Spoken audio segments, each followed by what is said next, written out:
this is Varsha Sharath. I'm a speech language pathologist at Lorem. Today we're going to see about vocal hygiene. So what is vocal hygiene? The routine one needs to follow in order to have a healthy vocal cord. This includes eliminating all the inappropriate vocal habits and also introducing lifestyle changes. So usually we hear about professional voice users and vocal hygiene because everyone considers it's important for them. So who are professional voice users? It can be teachers, singers, it can be actors, lawyers, anyone who uses their voice in order to earn a living. And any small disturbance to their voice can cause disruption in their job. It can affect their efficiency, and this can be completely or in a mild way. So if you ask me, is it only necessary for a professional voice user to have any kind of idea about a vocal hygiene or practice vocal hygiene? No. So if you see at a home environment, our mom. So our mothers usually, they raise their voice, shout at the children when they have smaller children or when they want to say, the dinner is ready, breakfast, anything. So across the kitchen, from the kitchen to the hall, that's the way they communicate. So they raise their voice. Maybe a television is running. Maybe there's something else happening. But even they exert their voice. They keep speaking from morning to evening. It can be children in a school. So in a classroom without a teacher, you can imagine how much of vocal abuse that's happening with a child over there. So similarly, everyday situations we know as an individual, we do exert voice.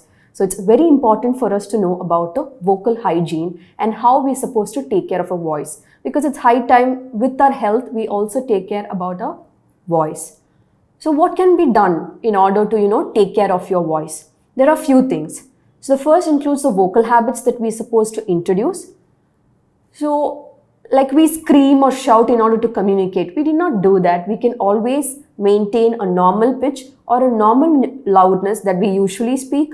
So it's better to avoid whispering.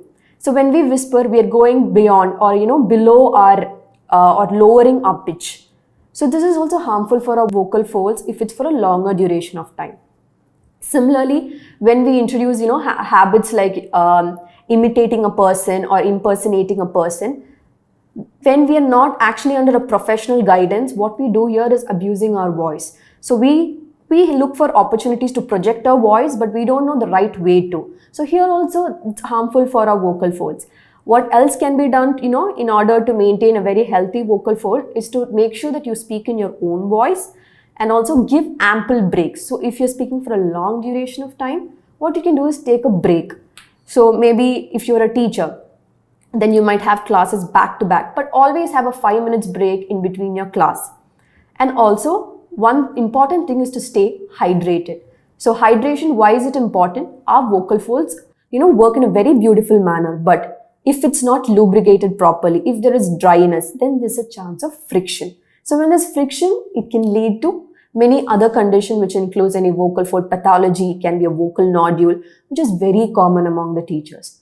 So what do we need to do? We need to have a bottle of our own and make sure that every 10 to 15 minutes or 30 minutes, we take a sip of water. That's what I mean by hydrated. So these are the vocal tips to be followed. Now other non-vocal habits. So other than your vocal habits, what else can you do about your diet patterns? So the first thing is to refrain from having a lot of spicy food or food which induces, gastric issues. This includes citric fruits too.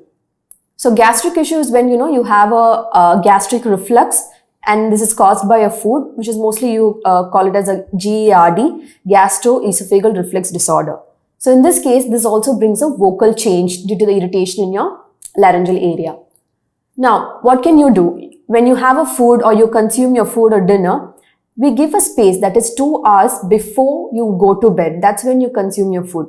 Not, half an hour, you eat your food and then lay down. All of this causes gastric issues, which can further affect your voice. The second is carbonated drinks. It can be any aerated drinks, also caffeine consumption. All of these causes a dryness to your throat and also decreases the level of, water level in your body, fluid level. How does it do it? Most of these carbonated drinks, they have diuretics, which increases the frequency of urination and further causing a dryness or decrease in the blood fluid levels. Now, all of these factors can cause a friction in your throat. So whenever you speak, you need a little bit of extra effort to speak. All of these resulting in vocal abuse or, unhealthy habit for your vocal folds. So except for these food patterns, what you're supposed to, keep in mind is every time have a very healthy meal and timely meal. So never skip your breakfast. Always have a timely meal so that there is no chance of gastric issues you have. Another important thing is to not have a lot of alcohol consumption. This also causes a dryness in your throat, further affecting your throat and your voice.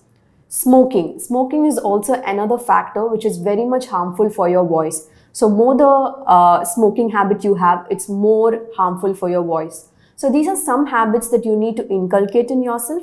Other than these, what can be done? So a general aspect, depending on each and everyone's job nature. So if you're a teacher, make amendments in your classroom. It can be, decreasing the distance between the speaker and the listener. It can be using a microphone to speak to reach the last child in the classroom. It can be using a board or, a PowerPoint presentation instead of just turning your own voice. It can also be the cases that, you have a very much of a routine where you need to speak to your customers on a daily basis. So inculcate changes according to your job nature, and this can be very helpful if you go to a professional. They can guide you in the right way. So the most important vocal hygiene tip that I would like to give you is that have awareness to your problems, and if there is any problem, seek assistance immediately. So consult an otolaryngologist, that is an ENT, or a speech therapist or a voice therapist and get immediate help. So as a singer, you indulge in professional practice. So you might have to project your voice more than what you want, or lower your pitch, increase your pitch. Sometimes you might not be able to do it by yourself. So seek a professional help. And for dubbing artists or TV anchors or actors who live with their voice, they can't do much. They have to, change the intonation, maybe rigorous shooting times and all of that. So what we can do, take ample breaks whenever you can, give a voice rest, proper hydration to be maintained. And if you feel like you can't exert beyond a point, then you need to consult a professional. And it can be anyone. It can be an ENT, it can be a voice therapist or a speech therapist. So anyone who can guide you properly in order to achieve whatever you expect in your profession. So these are few things every individual can practice in order to have, healthy vocal folds. In case you indulge in vocal abuse practices, it can lead to, vocal pathologies. It can be a vocal fold nodule or a polyp, or maybe, causing irritation to your laryngeal area, further resulting in a complete voice change or aphonia. Or there can also be problems where it leads to a lot of conditions where you need professional support, or in some cases when there's no cure by therapy, you choose surgical options. In order to not reach that stage, you need to start using these vocal tips that I've shared today. I hope this information has been useful to you. In case of any queries or concern, please do comment below. Thank you.